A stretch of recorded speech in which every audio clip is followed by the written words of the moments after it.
boyunda orgu çan çıgar. Orguan çandı görgende elle kengin can çıgar. Atandın görgende orguan çandı karasa.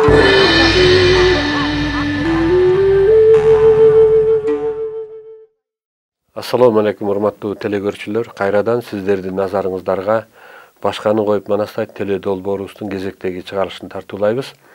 Мындан мурдагы эки телеберүүбүздө тең ушул кыргыздын байыркы тарыхы боюнча кыргыздын мамлекеттүүлүгү болгондугу тууралуу тарых изилдөөчү, астрофизик, акын, көп кырдуу таланттын ээси замандашыбыз Кожош Мусаев агай менен болду эле. Бүгүн дагы Кожош агайды студиябызга чакырып, сөзүбүздү андан ары улайлы деп турабыз. Куш келипсиз агай биздин студиябызга.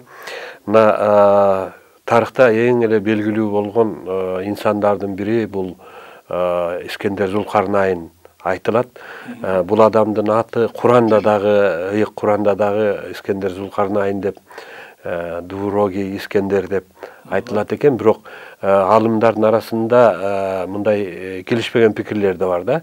Александр Македонскийди бир дары Искендер Зулкарнайн деп айтса, бир дары жок, ал такыр башка адам дегенде пикирлер болуп атат.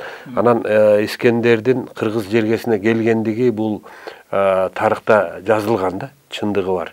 Анан ушул жака келип, жолдон аскери дагы арып ачып, ооруп, өзү да ооруп калганда биздин ушул Арсланбапта жаңгак токоюнда бал менен жаңгакты жергиликтүү биздин бабалар аралаштырып берип, анан дарылап байгыларды бутуна тургузуп, анан кыргыз менен эч кандай согушпай эле кайра достошуп кеткен. Анан ошо Арсланбаптан кыргыз жаңгагын алып барып Грецияга тиккендиктен бул грек жаңгагы деп аталып калган деген дагы уламыштар айтылып жүрөт да. Ошондой эле жанагы Курандагы баягы сюжетке келе турган болсок, бул Искендер келип, ушул Ажужу Мажужу деп жанагы ит жеген, бит жеген эл менен кыргыздар 50 жыл согушканда, ошону келип туруп жардам берип, аларды бир асканын ичине кубалап кирип туруп, анан баарын таштарды жыйып, коргошун эритип куюп салган деген дагы ушундай бир уламыштар бар да. Эми Искендер боюнча сөздү баштасак, анан андан ары улайлы. Менин өзүмдүн иликтөөндө Искендерди Филкустун баласы деп жүрөт, Филипптин баласы деп жүрөт. Ар кандай пикирлер айтылып келатат да. Толуктап изилдеген кезде башкача чыгып отурат. Кандайча? Мындай болуп атат да. Мына биздин Санжырада жогору жакта биздин доорго чейинки 1991-1965 жылдары Амансей Домбул, Куутебей Теңирисей деген адам болгон экен. Мен Ыра деген аялы бар экен. Мына ушул адамдан бутактап бир канча бутак кетет. Ал бутактардан мисалы үчүн ошол Аман Куутебейдин баласы Калыдан адам ай кетет да, андан Молой деген бир уру чыгат экен. Бизде Молой деген уру бар. Бирок Астанда болуп калбады азыр ошо. Молой деген уру чыгат экен. Анан Амансейдин Ототой Найман деген баласынан Эрижан деп андан Булгачы Наймандар кетет экен. Бул менин иликтөөмдө. Анан Амансейдин Кабай деген баласынан. Анын Кери деген калмак аялы болот экен. Ошол Кабай менен Керден анан ушул Искендер Зулкарнайндын ата жотосу кетип атат. Ушул эле бутакта жанагы биздин Моют деген урулар болуп атпайбы? Ошол Моют деген уру Ототой Найман, Булгачы Найман деп айтып атпайбызбы? Ошонун бир бутагы Моют деген Моютсей деп аталат экен жазылышында. Эми бизде Моют эле деп коебуз да. Бул азыр бугунун бир бутагы болсо керек менимче. Бугу Моют деп айтылат да. Анан Саты, андан Рамис деген болуп, Рамистен Саты, Сатыдан Атантай, Атантайдан Анатай, Анатайдан Сару деп, бұл жақтан Мом да кетіп өтеді. Тиги жогору жактагы ошол Амансей Кутебейдин чоң атасы Кенендин Кубала деп, Жапос деп, андан Матай деп, андан кийин анан Кызыл Улакай деген кетип атпайбы? Кызыл Улакайдан анан ичкилик кетип, андан ылдый барганда Кубан уулу дегенден анан Кытай урусу кетип атат. Сары Кытай, Кара Кытай деп мен билишимде. Анан биз аны тиги ошол Кызыл уулдан анан Кабыл, Көбөш, Жайыл деп, анан Жайылдан Кубан уулу деп анан ошондон таратып атпайбы? Сол канатты. Бирок Борики бутактаган Санжырада түбүндө булар мындай бириндеген чоң, абдан чоң династиялар түшкөн экен да. Мисалы үчүн Кытайды башкарып атпай. Ошол кезде Кытайга чейин барып, ошол жакта гана жүрүп, Кытайды ээликтеп, Кытай деген ат калтырыптыр. Анан бул жерде азыр эми бул Искендердин ата жотосу. Хавай Керден Керкан деген болгон экен. Бул Керкан кийин Керейттердин, Керейт, Төрөкуттар деп коет аны, Керейттердин түп атасы болуп калат да. Керман, Керхан дегендер азыркы Германияны, анан анын баласы Испандияр дейт, Испан. Бул Испанияны бийлеп, мындай чоң аймактарды бийлеп турган экен. Анан ошо Керкандын атынан бул жерде Керкан Тус деп айтылат. Андан кийинки балдарыначы Исекей Машайык деген баласы бар Керкандын. Ошо тиги Керкандын Шапак деген небересинен Исекей Машайык. Анан ошо Исекей Машайыктан Эртемир Дарий 1 деген Дор-эй деп айтылат экен да, Дор-эй. Дор деген бир бул калмыктарга тиешелүү ысым эмеспи? Бирок бизде тарыхта Дар деп айтылат да. Анан ошондо Эртемирден Дарий 1ден Бекман, Бекмандан Балашер Дарий 3, анан Дарбан, Дарбандан Искендер, Зулхарнайн, же болбосо Александр Македонский. То есть македониялык Александр дейт экен. Кыргыздар болсо аны Искендер, 2 мүйүздүү Искендер деп айтат эмес. Зулхарнайн деген арабча 2 мүйүз деген сөздү билдирет да. Анын биздин бул мен түшкөн Санжыра боюнча, анан ошо тарыхтагы жанагы окуялардын баарын бириктирип келгенде, бул линия, ошол династия. Башында калмактар менен аралашыптыр. Калмактын кызын алып Кабай. Кабай дегенде эле Кабай деген кыргыздар да бар эмес, кыргыздын аттары. Андан кийин Керкан бул киши ошол азыркы Каспий деңизин, аймана Кавказ, Иран, ошол жактын баарын бийлеп турган киши болуп атпайбы? Түштүк аймакты бийлеп турган адам болуп атат да, падыша. Азыркы Каспий деңизи Керкан деңизи болчу да мурун. Мурда, мурун Керкан деңизи аталганда. Анан Казби деңизи болсо бул Каваказ.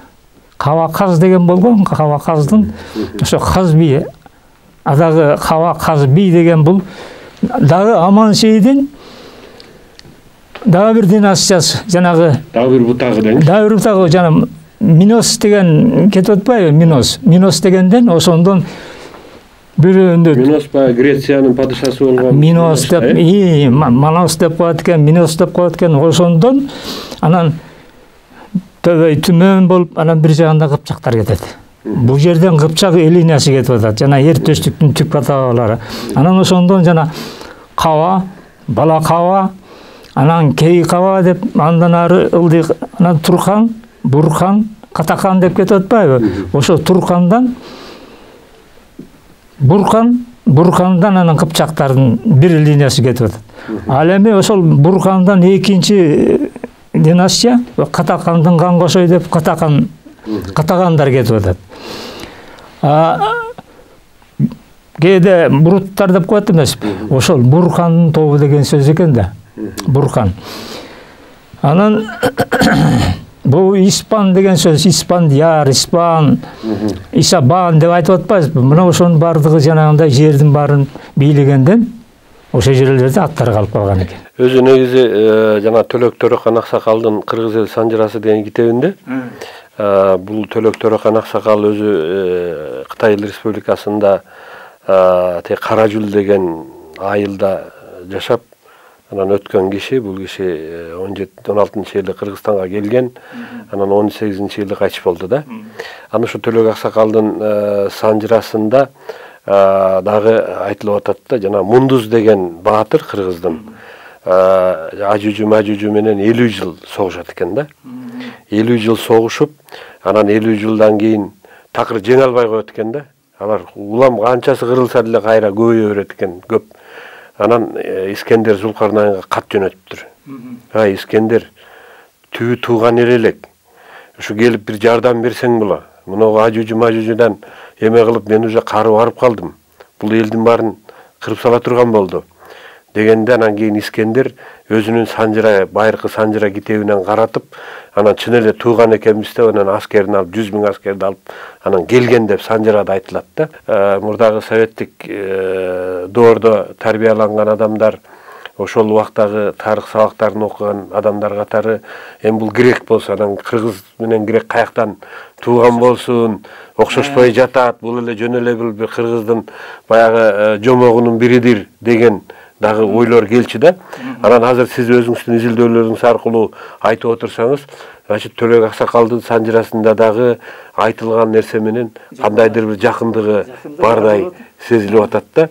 Анан баарынан кызыгы 2008-жылы мыногу Аль Жазира деген арабтардын каналы бар, Кувейттин каналы. Анан ошол жактан бир журналист жигит келди да. Анын колунда карта бар экен, 11-кылымдагы карта. Анан 11-кылымда арабтардын халифи атайын экспедиция жиберген экен. Баягы Искендер Зулкарнайын эметип аскага үңкүргө камап туруп, анан оозуна темир куйган жер, ошол Ажужу Мажужуну эметкен жерди барып текшерип келгиле деп атайын экспедиция жиберген экен да. Анан алар 60 качырга жүктөрүн жүктөп алып, ошо бир нече 100 киши келген экен. Келип, анан ошол баарынан кызыгы ушу кыргыздын жерин, биздин жерге келип, анан баягы жерди көрүп, текшерип, анан кийин алар ошо жана картаны түзгөн экен да, анан жазыптыр. Көчмөндөр деп коюптур айрда кыргыздар да эми. Баягы ат менен тапыратып чаап келип, анан баягы үңкүрдүн жанына келип, анан кийин "Эй, Ажужу Мажужу, кырылып калдыңарбы?" деп сурайт экен да. Анан сураса, "Жок, силер кырылган жоксуңарбы?" дейт экен. Анан "Жок" дейт экен да. Анан кайра тапыратып ат менен чаап кетет экен. Анан ошол жерде манагы коргошун эриткен, жес эриткен тиги баягы казандары ушул убакка чейин бар экен деп жазылган эме экен да, документ экен баягы.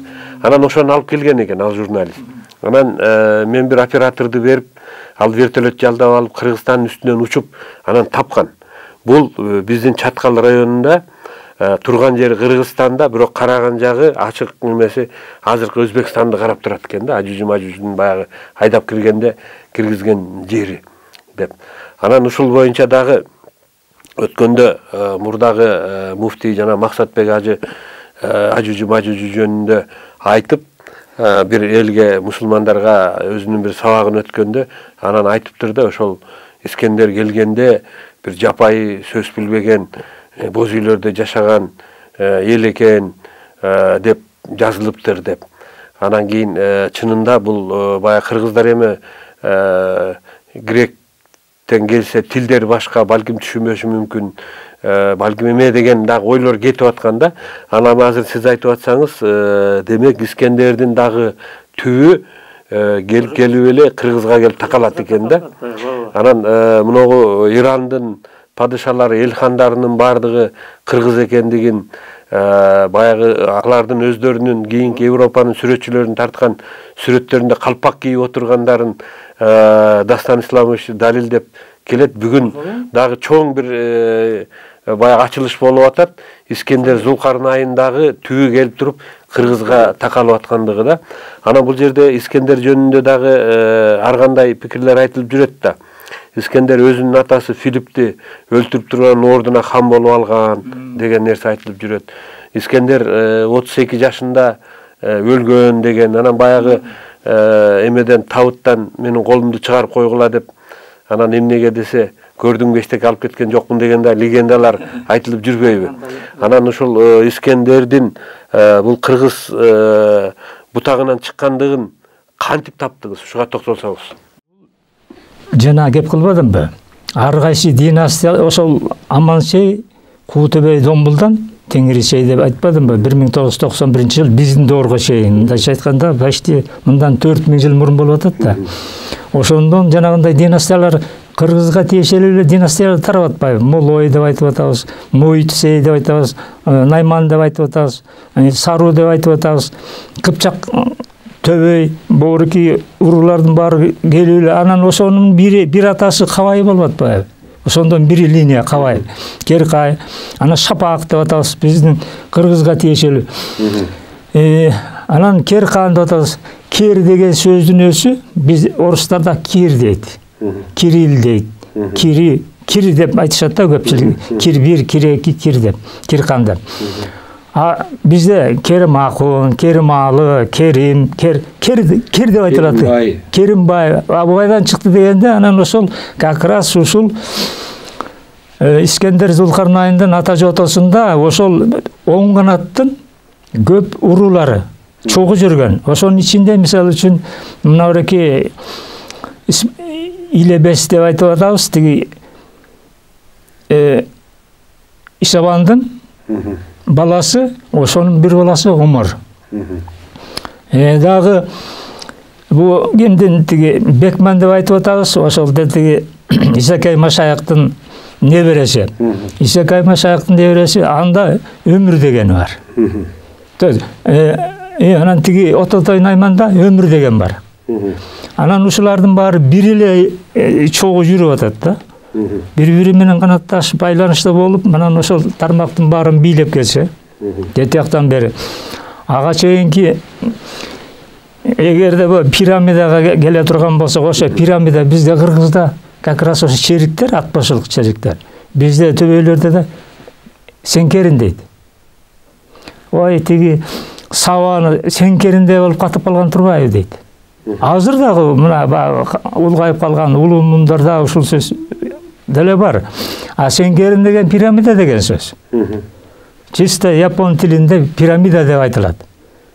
А пирамида орусча айтылганы да, а биз Сеңкерин деп айтабыз. Орустарды чүрчүт деп койчу. Чүрчүттөр келген турбайбы деп. Бул сөздүн баары жок калды да азыр. Анан ошо Сеңкерин, кыргыздар пирамида бүгүн Сеңкерин деп, как раз керин деген сөз япон тилинде жазылып турат, что это пирамида. Анан ушундай кериндерди куруп, анан тиги Уралда пирамиданы куруп, анан тиги Финляндиянын төбөсүндө да бир 2 пирамида болуш керек эле. Аяка да курганга үлгүрү керек экен. Анан Кытайдын территориясында да көптөгөн пирамидалар бар. Ошол пирамидалардын курулушуна биринчи очередь скиф деп айтып атпайбызбы? Ошол скифтер секифу.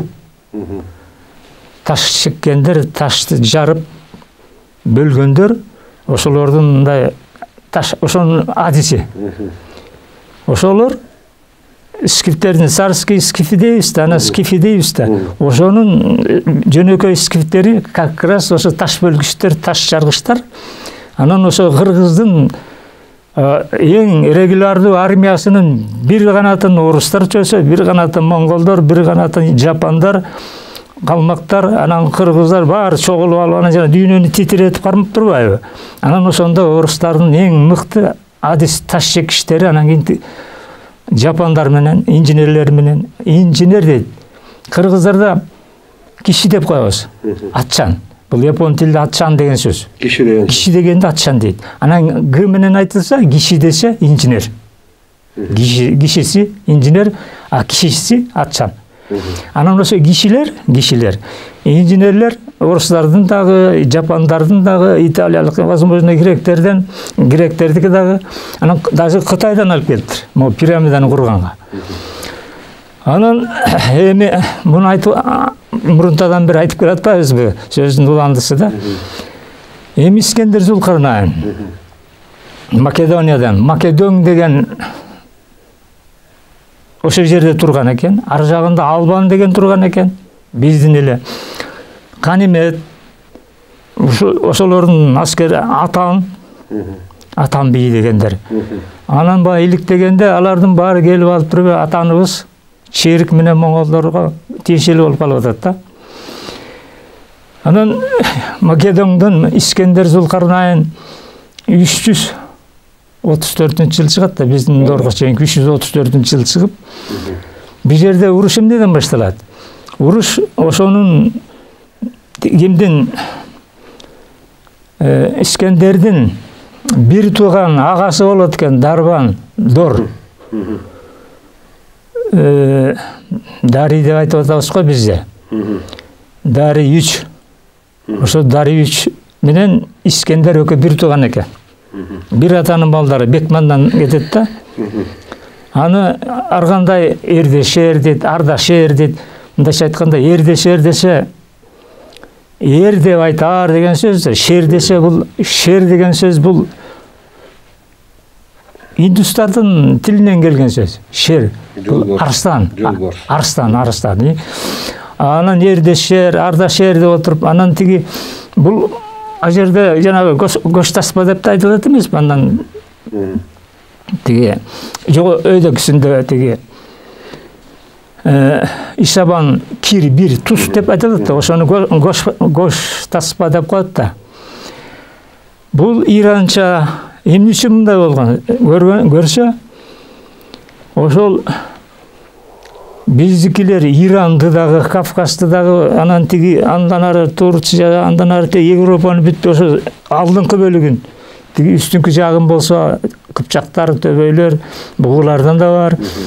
Алар бийлеп турса, ылдый жагын дагы ошондой бийлеп турган, анан только кыз алышы, кыз бериши деген болот да. Периштин кызын алгандарын аны перинин кызы деп койчу эмес беле бизде. Как раз ошол бизде перинин кызы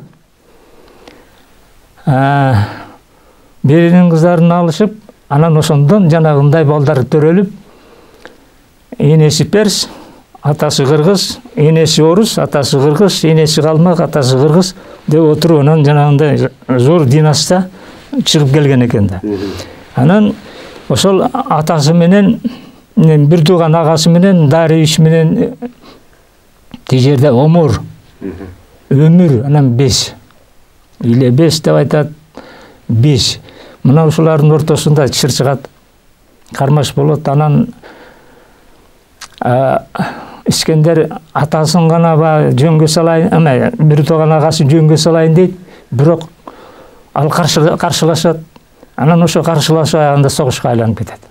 Анан ошондон ошо Искендердин негизги максаты бул тияка бияка кол салууда болгон эмес. Ошолорду эле кармап ийге келтирейин дегенге. Анан ошондон жүрүп отурат. Турция, анан жүрүп отуруп, анан тиги Иранга келет, Ирандан баягы ковалап жүрөт арга жака, ылдый кетет, өйдө кетет, эки ватанга барат, андан ары тиги эр балага тиги аягы жүрүп отуруп, анан тиги жолдон тиги Дари үчтү Мадияр, анан Жунусяр деген эки кыргыз аны жандап жүргөн. Дариди жандаган. Дариди жандап жүргөн. Мадияр менен Жусу экөө өлтүрүп салат. Анан ошондо анан ого өтөр жини келип, анан аларды кубалап, анан 5ти кубалап, анан ошону менен анан тиги Кошокентке чейин кирип келет да. Анан ошол жерде жана Александра деген шаарды негиздеп, анан тиги ар жактан Оксе мурун Жейхун, анан Сейхун деген шаарлар, дарыялар болчу. Жейхун дарыясы. Амур дарыяны Жейхун деген, Сыр дарыясы, Сейхун деген. Жейхун дарыясы андан мурун Оксей. Оксей деген суу болгон, Оксу деп койгон. Арал деңгизин Оксей деңизи деп койгон, Керихан деңизи деп койгон. Как раз ошол доорда ошолордун ата жотосунан. Анан ошондон тиги Кожокенттен анан Оксанага үйлөнүп да. Оксанага үйлөнүп, анан баягы кыргыздар менен келишип, Куда сөйгү бул жерде согуш болот, аны билесиз. Биздин Орго чейинки 327-жылдар болуш керек. 26, 327, 28 жылдарда. Анан ошо картада көрүнүп турбайбы? Тиги Искендердин жолу. Андан аранын ал тиги баягы Искендер бүт эле сүрүп келет да. Тиги Палестинадагы кыргыздарды тияк ошол жакта кыргыздар анан калбай калган атпайбы? Анан ошондо алардын баары сүрүп отуруп Палестинага чейин барып, андан ары просто куугунтуктап эле жүрүп отурганда, анан ошентип отуруп, анан тияка келип, ошол кыргыздарыбыз анан тиги биз менен ымалашканы, тиги үстүңкү түндүк кыргыздар менен түштүк кыргыздардын ымалашып калгандар тияка кирет, Ферганага, Сагдиянага. Тиги чыгышка индустар менен, пакистандыктар менен кол курап, анан Искендерди аяктан пилди колдонгон зор армияны тозот эмеспи. Анан ошол жерден Искендер жарадар болот. Аты кандай аты эле бир Буцефал. Бир жакшы аты болот аты. Ошол аты өлөбү, анан Искендер анан ошол жерден анан кайтайын деп, анан бир-эки жанындагы аскер башчылар да кетелди, анан деңиз бойлоп 330-жыл ошо Кермандын Бендерабастан өйдү жака ошол жерге келип эс алып тургандан ары анан жүрүп отуруп, анан Александрияга барат да, Египетке. Ошол жерден анан Безгек менен Орго өлөт деди го. Биздин Орго чейинки 323-жылы. 323-жылы. Безгек менен Орго өлөт деп, ушундай маалыматтар, бир канча маалымат бар экен, баары эле ушуга алып келип такайт экен да. Ошол жерде ушундай качып болгон экен. Өзү негизи могу Искендер Зулкарнайн, анан Александр Македонский деп атпайбы? Анан ушул экөө бир эле киши да, сиздин? Бир эле киши. Эки Искендер болгон эмес. Жок, жок. Бир эле Искендер болгон. Бир эле кишилерди ар түрдүү ошол кезде айта беришкен да. Бир эле мисалы үчүн Алп Эр Төңкө дейт. Бул бир аты. Экинчи аты Эртөштүк. Үчүнчү аты Сябо. Анан Көкшам. Ушундай бир канча аталыштар болуп калат экен да. Эми бул мындай чалганда баягы тил өзгөчөлүктөрүнө жараша кайсы элдер ар кандай атай берген да. Жанагы эмеде айтылып атпайбы? Мисалы үчүн Геродот Скиф деп жазган, ирандыктар Сака деген, Сака деген солгон аты. Анан ушундай эле бир эле элди, Кытайлар болсо Хун деген.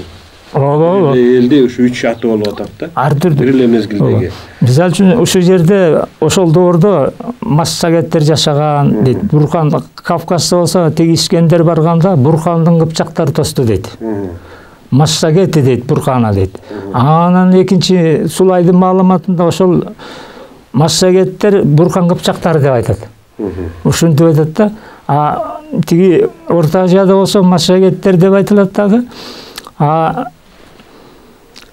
Ал массагет менен тиги массагет экөө бир эле ат болуп атпайбы? Экөөнүн айырмасы жок. Жанагы дагы бир кызыктуу нерсе да, жанагы Геродотто айтылат, тиги жана амазонкалар дейт да, аялдар. Булар кемеге гректер колго чүрүп алып бир 50-60 аялды. Анан кийин кеме менен алып кетип атканда буларга баягы калак эметтирип коет экен да, кемени жүргүзүш үчүн. Анан ошол жерден бунт чыгып, анан кемедеги грек аскерлеринин баарын өлтүрүп, анан булар жээкке чыкканда, анан ошол жердеги скифтер менен салгылаша баштады дейт да. Анан скифтер көрүп тигилерди. Анан бул бир эле экен, массагеттер экен. Анан Дөң дарыясынын жээгиндеги бир жерге алып барышып, анан ошол жерге булар жаш кыздар, келиндер экен да, анан жаш жигиттерден кошуп берди дейт да. Анан ошол жерде туруп калды дейт. Анан массагет дегенди түшүндүргөндө, булар айтып атат, бул көчмөн эл, анан эме деп анан биз деле кыргыздар деле сүрөттөгөн эме болуп атат да.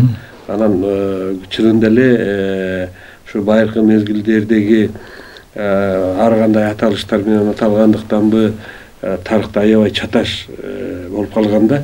Анын үстүнө могу Петр Биринчинин убагында австриялык, германиялык еврей улутундагы тарыхчыларды алып келип, жанагы Майер, Шлицер, Байер деген сыяктуу окумуштууларды алып келип, анан кийин тарыхтарды көчүрткөн экен да. Ушундай. Ошондон булар баягы өздөрү билбегендиктен, анан кандай кайерден мындай айтылыптыр деп эле анан булардын баарын чаташтырып эметип салган да. Анан көпчүлүк учурда жанагы скифтер булар иран тилдүү, фарс тилдүү деп ошо калпарып коюшат. Булар ирандыктар деп. Анан ирандыктардын эмесинде болсо, бирок ошол эле мезгилде жана Менандр деген тарыхчы айтып атат да, ал киши скифтердин да тилин билишкен, ирандын да тилин билишкен, гректин да тилин билишкен да, то есть полиглот экен. Анан ал айтып атпайбы, булардын тилдери башка депчи, булардын тилдери башка. Булар көчмөн түрктөр эле деп жазып атат да. Анан ушул сыяктуу баягы чаташтар болгондой эле бүгүнкү күндө Манас атабызды дагы бир окумуштуулар Модешани десе, бирөөлөр Яглакар хандын прототиби деп, анан бу жерде дагы чаташ көп да. Ошондой эле Искендер Зулкарнайнды дагы эки Искендер катары кабыл алганыбыздын дагы эмеси ошондо экен да. Демек, тарыхта болгон бир эле Искендер Зулкарнайын болгон. Анан мунун түбү ата жотосунун баары келип эле кайра кыргызга такалып атат деген нерсени айткыңыз келип атат. Анан бул Грецияны кантип башкарып калган деген суроо туулат экен да. Гректерди буга чейин эле башкарып келген да. Ошол Керхандан бу Искендерге чейин эле Керхандар башкарып келген да. Керхандар ага чейин Кермания деген бар, жана айтпадым. Ошол ушу кишилердин атынан коюлган да, Керман, анан Керман деген ысымдардын таралышы. Ошол эле азыр бул сол канатка айтып атпаймынбы, сол тарап деп. Солдун алдында оңдордо болгон ал кезде. Оң канаттагы түштүк аймактагы көп өлкөлөрдүн баарын башын беркитип кармап турган да. Мисалы үчүн оң тарапта Кабылдын Кемин, андан Кабылдын балдары деп туруп, анан кийин тиги Масал дейт, бир жагында Откудай Оторхан дейт. Откудай Оторхан мисалы үчүн Иранда баа кеп кылбадымбы? Дарбаза бар, атайын ошо Откудай Отордун жер деген жер деп. Масал деп азыр айтып атпайсызбы? Мос сак ката. Масагет деген ошондой. Мос сак ката. Сака ката. То есть мос деген күч кубаттуу деген сөз. Анан сака ката. Каталардын ката деген адам. Адам ата дегенден келаткан ысым, адам шей, адам ушундай. Анан жана дөөлөстүн түп катасы Масал дебедимби? Масалдан ылдый жүрүп отуруп Терек деген. Бул Кавказда Терек суу деген бар. Ондай Терек суу дегендер бул эмеде Кашкар жакта да бар. Бул кишилер Тоюн Терек деген. Анан ошо Теректен анан Ибрагим Халилур Рахман деген пайгамбар болуп, анан ошондон бул оң канатка тиешелүү болуп атат. Бирок төөлөс деп атат. Муну ичкиликке алып барып атышпайбы? Мен иликтөөмдө ал ошол Масалдан кетип атат да. Масал шаары. Аны биз Мосул деп айтабыз азыр. Мосул деп айтып жүрөт, Масал шаары. Күч кубаттуу деп, Масалиптер, как раз Масалиптер да. Мостон тарабынан дөөлөстөр болуп атат да, бул кишилер Масалдар дөөлөс бутагынан болуп атат да, дөөлөстө кызыл аяк, кызыл курт деп анан тарап кетет ылдый карай. Анан ошол аралашуу ар кайсы тилдерде болгон. Жапон тилде жана мен мындан аркысында да кененирээк айтам ар бир терминдерди. Бома, басмалы, анан гюмо, анан тохар деген түркүн дунху ушундай сөздөр чыгат да, терминдер эми Орто Азия чаң тополоң болот го. Анан ошого барганда анан ошонун кененирээк айталы. Анан Искендер менен ошентип тиги тил табышкандан кийин жана өзүңүз айткандай биздин кыргыз жаңгагы грек жаңгагына айланып калып атпы. Анан тиги Пол Поттун аркары тиги жака барган Пол Пот изилдесе кыргыздын аркары кулчасы Марко Поло болуп калды. Маселе ошонун баарын биз ошо ар кимге айттырып коюп, өзү ошончолук бийиктикке чыгып алып тургандан кийин просто уят да, ошо мындай намыстанат да, ушунчалык жердин баарын ээликте, ушунча мамлекетти түркүн мамлекеттерге өзүнүн маданиятын, тилин сиңирип, атын сиңирип, кыргыздын ысымдары түркүн мамлекетте турат. Анан ошондон кийин анан кайра өзүбүз ошо тарыхка кайрылбай, унчукпай эле көз жумуп атпайбызбы? Бүгүнкү күндө мындай алып карасак, муну сиздин түзгөн санжыраңыз боюнча дүйнө жүзүндөгү эң байыркы эл кыргыз экендиги окумуштуулар деле четинен моюндай баштады. Себеби жана ДНК генеалогия деген илим чыкпадыбы? Ооба. Анан ошо генетиктердин изилдөөлөрү боюнча мен өткөндө ошол Клёзов Анатолий Михайлович деген Гарвард университетинин профессору менен интервью алгам. Анан ал киши да айтып атпайбы? Ари элдери деп биз изилдеп баягы арийлерди мурда тиги немистер менен ирандыктар деп жүрчүбүз дейт да. Генетикасын, ДНКсын изилдей келгенде булар кыргыздар болуп атат депчи. Анан мурдагы маалыматтарында кыргыздардын R1A1 деген гапла группасы 64 болчу да. Анан жакында ал киши бир эмеден айтырып жибериптир. Кыргыздардыкын дагы андан ары изилдедик. Кыргыздардыкы эң көп экен, 73% экен деген нерсени айтырыптыр да. Анан ошол Гарвард университетинин профессору балким Кудай буйруса ошол кишини бул жакка чакырып, биз азыр кыргыз сиз экөөбүз айтсак ишенбей калды да. Кыргыз айтса ишенбейт. Ал эми бир орус же бир немис же башка улуттун өкүлү келип айтса, тигил айтпадыбы дейт да. Ошентип калышат экен. Ушундай нерсе болуп калды. Анан ошол себептен мен ойлоп атам, тиги киши дагы айтып атат да. Кыргыздардын ДНКсыны алганда, ДНК жагынан алганда, бул кыргыздар эң байыркы эл деп атат да. Анан ошол жагынан алып бүгүнкү күндө жанагы Мухаммед пайгамбардын урпактарынын ДНКларында эсеп алып карашса, Курайшиттер дагы кыргыз менен R1A1 болуп чыгып атат да. Бир бөлүгү. Анан япондордун бир бөлүгү да ошондой болот. Ооба. Ошол эле немистердики 24% R1A1 болуп атат. Корейлердики. Ирандарда да, корейлерде дагы болуп атат да. Кытайда да бар. Демек, ДНК генеалогия илими бул улуттардын баардыгынын баягы бири-биринен аргындашуу жол аркылуу көбөйгөндүгүн, чыккандыгын далилдеп атат да. Анан бул жагынан алганда могу сиздин изилдеген санжыраңыздын дагы баягы илим менен бүгүнкү күндө далилденип аткандыгын айтсак болот деп ойлойм да. Ушул анан ушул мезгилде Чынхан бул дагы жана жогору жакта Кененден Кытай урусу кетти деп атпаймынбы? Ошол Кененден ар жакта Чынхан, Мо Чын. Как раз ошо Кытайга чейин барып, Кытайды бийлеп, Кытайдын Сычуан провинциясы деген бар эмеспи? Ошондон ылдыйга Анчжоу, Ухан, ошондон ылдый барып, анан ошол жака Чынхан шаары дегенди курдурган экен да. Чынхан шаары бар. Бар да ушундай. Ооба. Анан ошону ушуга чейин жетишкен экен да. Как раз ушул мезгилдерде ал уже шаар уже бар болчу. Ал кезде тиги биз бу Атиланын тушунда чыгыштын түндүктүн варварлары деп коет өзү. Варвары государство Киндомус деп коет беле англисче.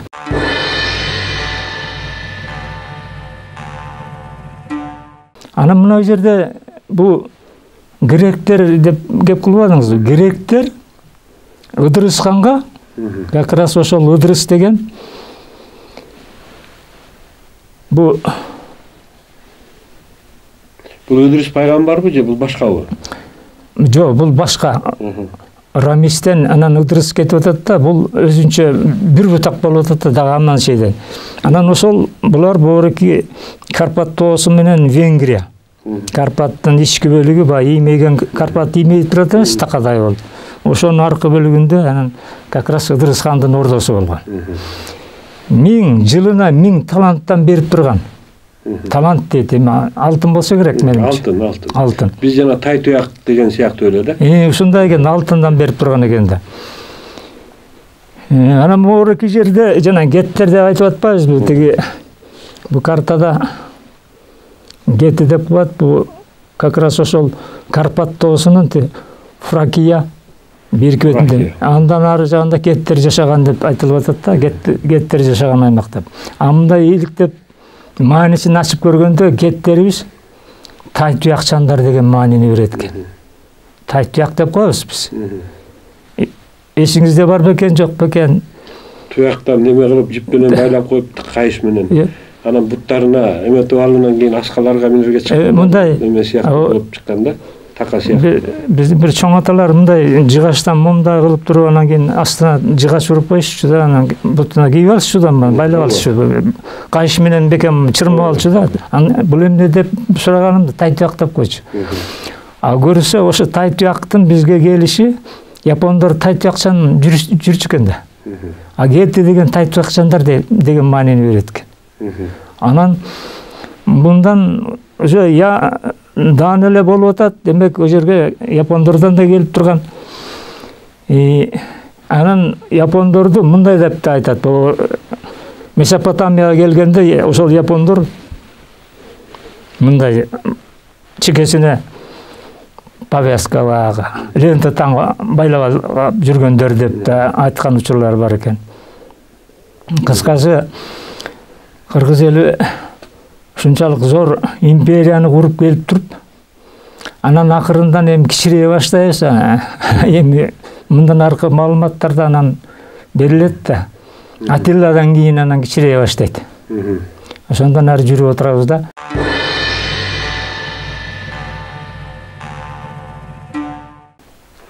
Кожош аке, эми мынакей ушу Искендердин түпкү ата бабалары теги бизге кандаш Кыргыздан чыккандыгын далилдеп атасыз. Эми муну дүйнөлүк коомчулук канткенде кабыл алат. Ошонун кабыл алганынын кереги барбы же кереги жокпу дегендей эле да. Ушуга бир токтоло кетсеңиз. Бул дүйнөлүк коомчулук кабыл алганга чейин биз өзүбүз ынанышыбыз керек да. Бул чындык. Биздин Кыргыздын тарыхы деп, анан кийинки мундар ошону кенен кесир тереңдете иликтесе, мындан укмуштар чыгат. Кайсы бир учурларда жана кеп кылабызбы, ошол америкалык окумуштуулар, герман окумуштуулары кандай пикирде болуп атат. Анан кийинчерээк мурунку чыгармада айтып калбадык, мода баян Манас деңиз деп. Ошону тетиги Манаска чейин эме тиги Америкага чейин барган. Ошояка чейинки ысымдардын тараганы тууралуу да мен барган деп айта албайм, бирок ошону алып барган адамдар бар да, ошонго туу көтөрүп. Анан жана кеп кылбадыкпы? Европалык окумуштуулар, буга чейин кеп кылганбыз. Европалык окумуштуулар ошол тиги Венгрия талаасында, ошо Балатон көлүнүн аймагында, ошондон тартып Кыпчак талаасында, Монголияга чейин түштүк жагы бул мына Ала тоо Кан теңиринин алдында Тарбагатай ойдуңунда килейген көрсөтөндөрдүн баарын киргизский землицы деп айтып атат. Эми муну өздөрү айтып атышат чет өлкөлүктөр. Киргизский землицы Кыргыздын көрсөтөнү деген сөз да. Монголдордун айттык кыргыз көрү деп, кыргыздын көрү деп айтылып атат. Анан кийин ошо жерде касылып алынган ар бир археологиялык табылгылар бул кыргызга тиешелүү болуп атпайбы? Анан муну эми археологдор далилдешип атышат. Кээ бирлери ошону катып атат да, ошол жерде да бир шумпайлар чыгып атат да, тиги бул чыкса, алтын укмуштуудай бир алтын буюмдар чыкса, падышаларга тиешелүү же аялдарга тиешелүү, ошол жерде эле жок кылып атышпайбы? Даже уруну жазуу менен чыккандарды мүнтүп эле алып кетет экен. Сразу телевизордон карап отурсаңыз, карасаңыз, Египеттеги жанагы Кубаланын Хеопстун көрсөтөндө мында алып келатканда шак эле алып кетип калат. Окутпай эле. Окутпайт. Ошондо карап окуп калам, баягы чала була, бул жерде урун атамбалар турат, тиги деп каласың. Анан өзү негизи мынагу Чаптыкова деген бир окумуштуу аял бар, россиялык деген. Анан ошол кишинин борьба 19-18 веках за кыргызскую землицу деп китеп чыгарган да. Анан ошол жеринде дагы мынагу бир топ баягы талаш тартыштар болгон экен да. Анан жакында эле жанагы Денисовская пещера дегенде табышпады. Бул Хакасиянын айланасында ошол жерде бир мезгилдерде аюу үңкүрлөр, аюу тоо деп коет экен. Ошол жерде үңкүрлөрдөн адамдын баш сөөгү чыкты. Анан бул биздин доорго чейин эсимде 50.000 жыл мурда чыккан, жашаган адам экен деп далилдешип атат да окумуштууларчы. Анан булар айтып атышат, ДНК-сын алып, баягы тишинин немесинен алып туруп ДНК-сын текшергенде R1A1 СНИП 99-93 болуп чыгып атат да. То есть кыргыздыкы, кыргыздык болуп атат. Анан бул жерде илим таптакыр өзгөрчүдөй болуп атат да. Себеби баягы илимпоздордун көбү адам атадан бүгүнкү күнгө чейин 6000 эле жыл дегендер дагы айтылган пикир калыптанып калган да.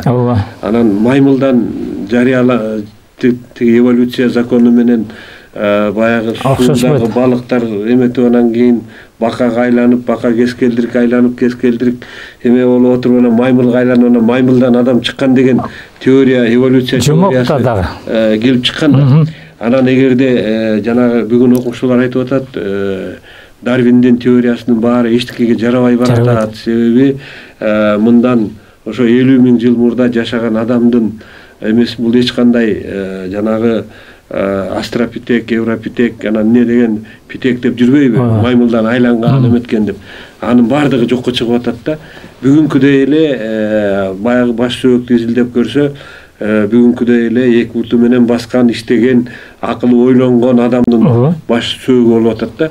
Анан ушул жагынан алганда 50.000 жыл мурда эле кыргыздар жашагандыгы тууралуу айтылып атат. Мунуңузга кошулам. Себеби баягы өткөндө айтпадымбы? Томас Томсон, америкалык окумуштуу. Мындан 35.000 жыл мурун Америкага Берингер эмес аркылуу, кызык аркылуу атчандар келген деп. Атты ким минет? Биринчи атты кыргыздар минет. Анан кийин монголдор минет. Алардыкы жапыс аттар. Анан калмактар андан кийинки. Казактар кийин чыкты, 2,5 жыл болду. Анан ошондо баардыгы барып туруп эле кыргыздарга келип атпайбы? Эгерде жанагы 50.000 жыл деп айтып атпайсызбы? Ошол жана үңкүрлөр, анан ага чейинки жанагы мамонттордун сөөктөрүчү табылып аткан тетиги Якутиянын аралдарындачы. Жанагы Жаңжер аралдары деген аралдардан ошол жактан мамонттун сөөктөрүн таап алып анан сатып атышпайбы азыр? Алар Кытайга сатып атат якуттар. Бул эмне дегендик? Жанагы азыркы окумуштууларыбыз тиги жаралуу Африкадан башталган деп дайыны жок бир болбогон демагогиялык бир ой пикирди жаратып атышат да. Жаралуу деген кандай жаралуу болгон? Эң алгачкы жер каймактаганда тиги түндүк муз океан жак жыпчылуу болгон да. Аябай былкылдап турганда бүт жер шаардын баары былкылдап биле баягы эненин карынындай болуп анан баягы 36-37-40 градуска келгенде анан кийин башталат да жаралуу деген. Анан ошол жакта жанагы ар бир жээктеринде, аралдардын жээгинен, суунун жээгинен анан жаралуулар башталып атпайбы? Анан ошондо адамдар жанагындай зор айбанаттар, мамонттор, жана динозавр дейбизби? Ошол алгач ошондой эми ал кезде баягы жер жаңыдан каймактап келгенде тиги витамин дейбизби, эми укмуш болгон да ал кезде. Жанагы дагы бир аргентиналык бир доктор Кабрера деген окумуштуу бар экен. Анан бул киши таш бетинде чегилген сүрөттөрдү чогултат экен да. Канча миң таш чогулткан экен. Ошол таштарда кадимки эле динозаврларды минип жүргөн адамдардын сүрөттөрү да. Бар таштар бар экен. Анан бул таштардын муну кече эле тартып койгон сүрөт эмес да. Бул канча миңдеген жылдар мурда тартылып, анан почвалардан, эмелерден жана алтын издегендер, бриллиант, алмаз издегендер баягы табышкан, анан ошолордон сатып алган экен да, анан чогулткан экен. Анан окумуштуулар айтып атат, бул эгерде дейт адамдар ошол динозаврлар менен бир мезгилде жашабаса, бул сүрөттөр каяктан келет эле деген нерсени дагы айтып атат да. Анан ушул жагынан алганда дагы биздин мунуга бүгүнкү күндөгү илим менен байыркы мезгилдеги баягы биздин калыптанып калган илим менен байыркы мезгилдеги элден жашырган, элге айтпай келген илим чыгып атат да. Анан ошондой эле мунугу сиздин түзгөн санжыраңыз өткөндө мен жана 11 метрлик санжыраңызды көрүп алып таң калганмын. Анан чынында эле мен ушунча атты, ушунча адамдардын ысымдарын анан чаташтырбай, анан мунун баарын системага салып, канча эмгек талап кылынат? Канча жылда түздүңүз ушул санжыраны? 30 жыл болду. 30 жыл. 30 жылдан ашып кетти. Буга эми талыкпага мээнет керек экен да. Анан дагы эми, конечно, 100% ушундай деп айта албайм да. Бирок кандайдыр бир скелет түзүлдү десем болот да, баягы биздин улуу элдин санжырасынын бир скелети. Эми ошол скелетти толтуруу, арга жактан бирин кошуп, бирин алып мындай толтуруу кийинки мундун иши деп ойлойм да. Анан сиз богуруки астрофизиканы да кеп кылып кетип атпайсызбы? Жаралуу. Бул азыркы окумуштуулар кантип жаралуу пайда болгон деп кеп кылып атпайбы? Жарылуудан пайда болгон. Анан бул жерде бардык нерсе бир тараптуу кыйшайып атат да. Мына мисалы үчүн галактиканы алалы. Галактикалардын бардыгы бир центрде айланып атат. Галактикалар ушунча миллиондогон, миллиарддаган галактикалар бар да. Анан мегагалактикалар деген бар да. Анан ошол топтомдун сырт андан дагы борборунда дагы мегагалактика, ошо жана галактикалар айланган. Галактикалардын тобу айланган. Анан ошол биздики бир галактиканын бир эле кыпындай болгон жылдысы болуп атат да, күн. Анан ошол күн системасы ошо жарылуудан жылдыз катары, бир жылдыз катары анан нур чачып, анан ошонун тегерегинде күндүн илеби как раз ошол жана анан жердин айлануусу ошого ылайыкташып калган да.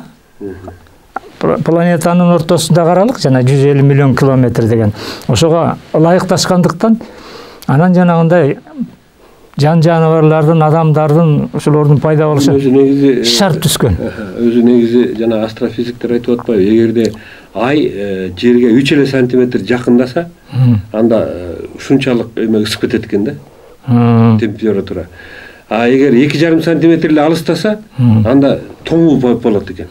Анан биз ушу баягы кыргыздар негизи айды карап, анан айдын тогошу менен ошонун баарын эсептеп, анан могул айда мындай жөн сепсе болот, могунда сепкенге болбойт, могунда жер үстүнө мөмө бере тургандарын ай көтөрүлүп атканда себиш керек, ал эми жер астына кеткендерин ай бөксөрүп атканда эмес керек деп эсептеп келген да дыйканчылыкта. Ай тууду тикесинен тууп коюптур, анан кийин жалпагынан болуп калса жаанчыл дейт, тикесинен болсо кургакчыл деп. Анан жана ай толуп турганда айдын нуру баягы илгери ата-энелерибиз айтчу да, ай толуп калды деп, анан пардаларды жаап, айдын нуру балдардын бетине тийип калбасын деп. Анан ай толуп турганда көчөгө жайып койгон кирлерди калтырбаш керек деп, ушундай бир ырымдар жасалчу да.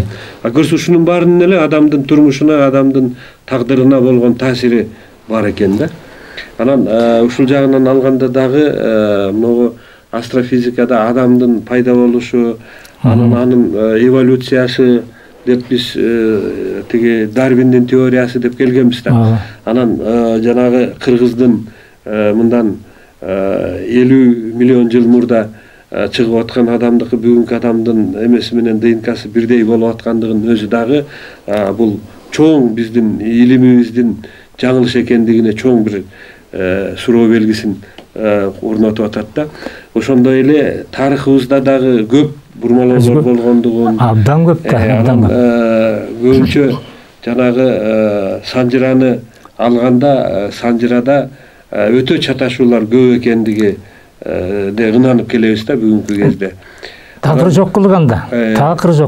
Анан кече эле санжыра бул илим эмес, санжыра бул тууганчылык, уруучулук алып келет, элдердин карама каршылыгын туудурат деген нерселер келген да. Ал эми биздин ата бабаларыбыз болсо санжыраны эмне үчүн карманышкан? Себеби баягы бир уруудун ичинен кыз алып кыз беришкен эмес. Болбосо дагы 7 ат өтмөйүнчө кыз алып кыз беришкен эмес да. Ушунун бардыгы баягы генетиканы, адамдын генофондун сактоо, же болбосо акыл эси тунук балдарды баягы кийинки муундарды жаратуунун негизине баягы багыт катары колдонушкан экен да. Анан бүгүнкү күндө ушул мынакей Искендер Зулкарнайынды мен дагы бир жолу ынанып атам. Сиз менен болгон маектен кийин себеби мен Төлөк Аксакалдын санжырасын окуганда анан Искендерге кат жазып, анан катында Мундус Баатыр жазып атат да, анан биз бир тууган эл болсок, анан келип жардам берип койбойсуңбу деген эме. Анан Искендер санжырасын карап, анан китептин аты дагы санжырасы бирдеке деген тарыхы нөл дейби, ошо нөлгө чейинки деген бир эмени алып, анан карап чын эле тууган экенбиз деп анан келди дегенинен мен дагы ойлогом да биздин санжырачылардын да фантазиясы укмуш экен депчи. Анан сиздин баягы бүгүнкү айткан окуяңыз менен гипотезаңыз дейбизби, Төлөк Аксакалдыкы баягы айкашып аткандыгына дагы мен өтө бир чоң ачылыш болуп атат. Мен үчүн дагы, менимче телекөрүүчүлөр үчүн деле бул жаңы ачылыш деп ойлойм. Ошондой болуш керек. Бүгүнкү бизге бөлүнгөн убакыт дагы соңуна чыгып калды. 1 саат 1 пастер өтүп кетти, Кожош аке. Анан бүгүн анда ушул Искендер Зулкарнайым менен берүүбүздү аягына чыгаралы. Кийинки берүүлөрүбүздө дагы сөзүбүздү улайбыз. Сизге атайын атартып келип телекөрүүчүлөргө айтып берген маегиңиз үчүн ыраазычылык билдиребиз. Урматтуу телекөрүүчүлөр, бүгүнкү биздин студиябыздын коногу астрофизика илими менен дагы баягы изилдеп, иликтеп жүргөн замандашыбыз, ошондой эле акын катары ырларды жазып, япон тили, араб тили боюнча окуу куралдарын жазып жүргөн педагог.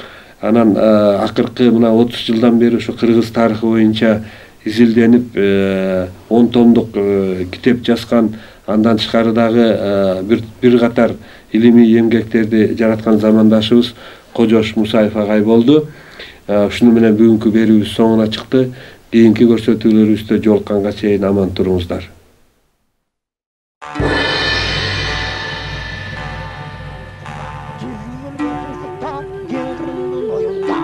Deniz boyunda orgu çan çıkar. Orguan çandı görgünde enne kengin can çıkar. Atandın görgünde orguan çandı karasa.